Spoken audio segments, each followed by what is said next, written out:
Hello YouTube. Here I am once again going over my friend David's games, and the next 6 videos will be of another 6 training games he played with another New York player, a regular at the Marshall, who I'm not sure whether I've met. He swears I've met him, but probably meet him this Thursday, this coming Thursday, when I'll be in New York. Pretty excited about that. Get to play a lot more chess here in St. Petersburg. There's only chess once a month, unless I want to go to Tampa or Sarasota or Orlando or something. Anyway, you didn't come here to hear about my life. You came here to watch some chess. So here we go. David, like myself, is a big fan of the C3 Sicilian. And you know what? I decided I'm going to show David my secret weapon here. Um, I have to say, I've played. Oh, yeah, I'm getting a phone call. One moment. Okay, I'm off the phone, and I'm going to show David my secret weapon. So, as I was saying before, I've played maybe 10,000 blitz games and like another 10,000 bullet games. And I play the system as black too, against the C3 Sicilian, and I've had maybe literally 1 or 2 people actually play this against me, so it's not super well known. Most people, just to show you how David played, are playing either pawn takes or playing e5, which are both good. Uh, and actually, the computer doesn't like my system, but it's pretty cool. So I'm just going to show it to you briefly. There's a ton of lines. Just go over it with the engine. Maybe look up some GM games, and David, you and I can train on it more when I see you. But it's pretty cool. So it starts with this. And after pawn takes, now if you just take back, it's kind of lame. But you actually play for development. And black can play a bunch of different ways. But the idea, and I think you'll like this system, is white's getting a lot of pressure here.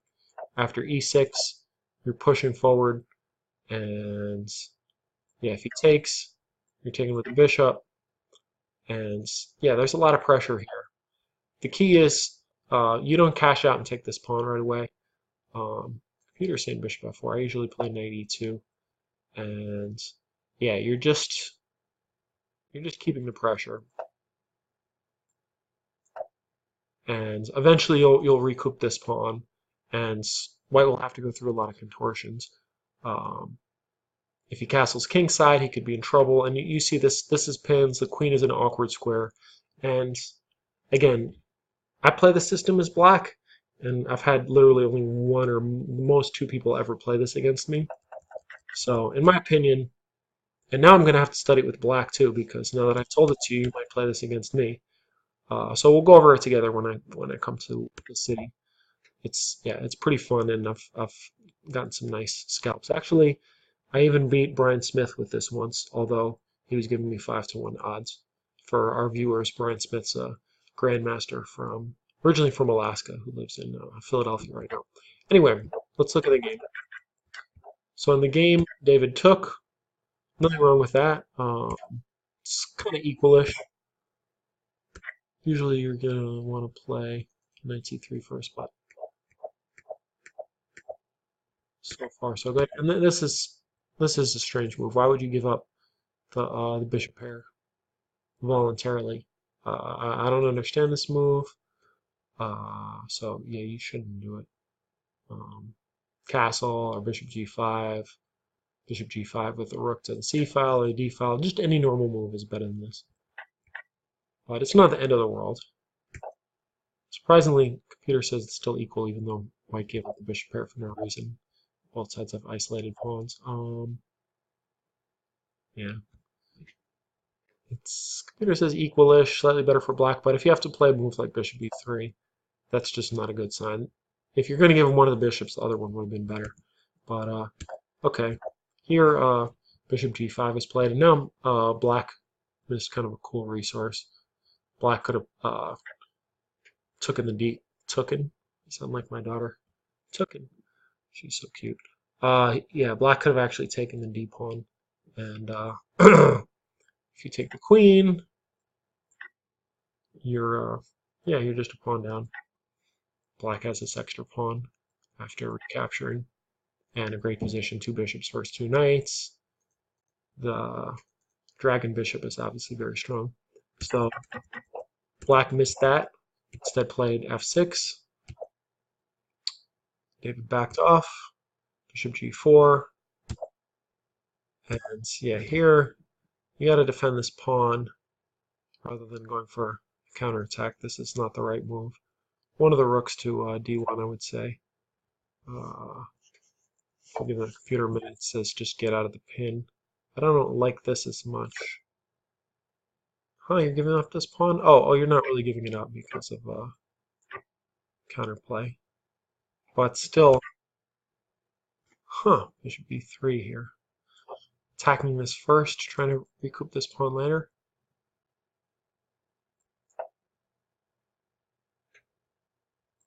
Interesting, okay. The knight will defend. But this looks awfully rickety. Okay, the computer says no problems, you're counterattacking the knight. If the knight moves, then this bishop is okay. But again, this is an important thing to note when you're looking at computer lines. The computer has no problem with the risk because the computer is calculating like 100 million moves a second. But if you're trying to look at the difference between two lines, and the computer's saying that knight takes d5 is the best move. For a human, knight, there's no way knight takes d5 is the best move. You have to calculate. Oh, actually, did I do something different? Oh, I did this.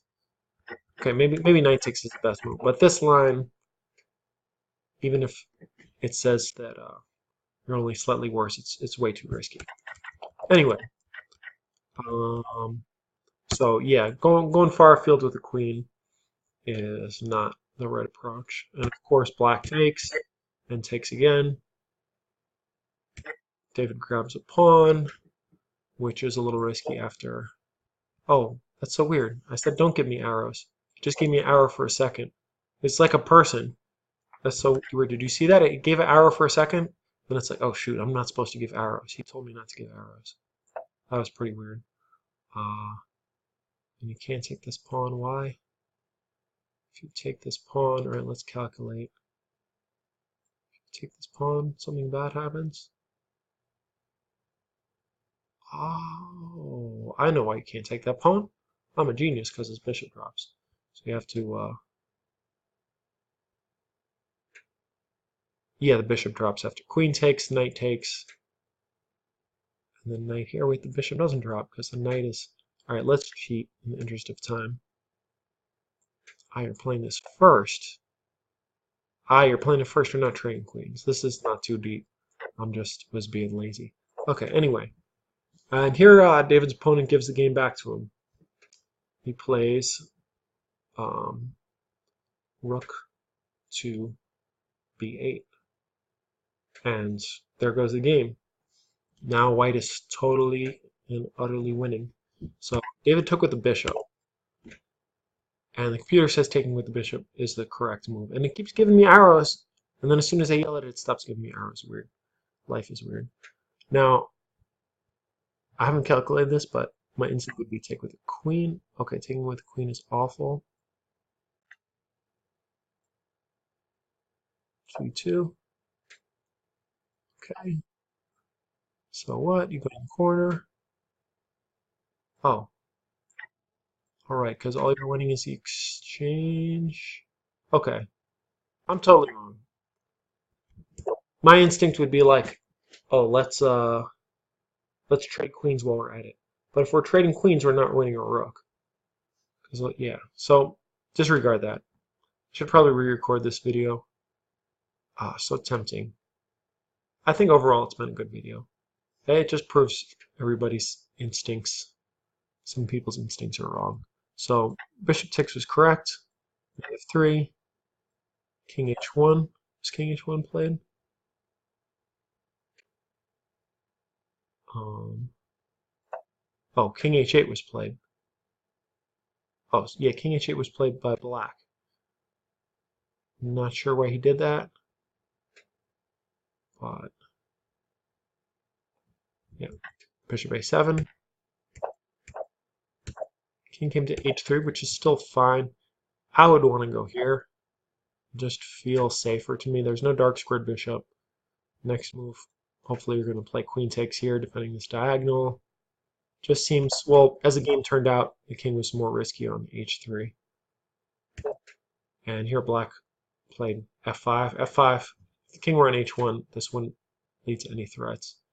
And white is still totally fine after f4. Oops. But instead, um, black took this pawn now. And then after queen g5, all of a sudden, it's big trouble. So why can't... Let's see if white tries to defend like this.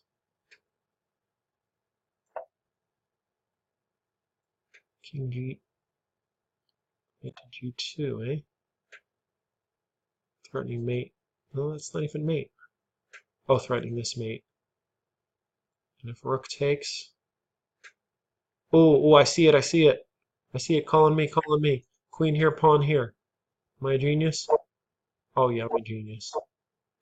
So, this is another one of those examples of screw what the computer says. If the computer says that h3 and h1 are equal, they're not equal. You gotta go to h1. And yeah. But this happens. Sucks, David. But you'll get him next time. And remind me, we'll go over my secret weapon with knight c3. Because nobody knows this. I don't know why. It's like everyone plays a Smith Moron. This is like a better version of the Smith Moron. Okay, computer says minus 0.2. Forget what the computer says. This is good. You could either play... this is... No, what if you play... See, I have to refresh this myself. I think you can play this now. And if here... Yeah, it's like, wow, mate in 10. Alright, just for fun, let's look at this. In case this ever happens. b5, king b6. Okay, well, whatever. We don't need to find the mate. You're winning the queen.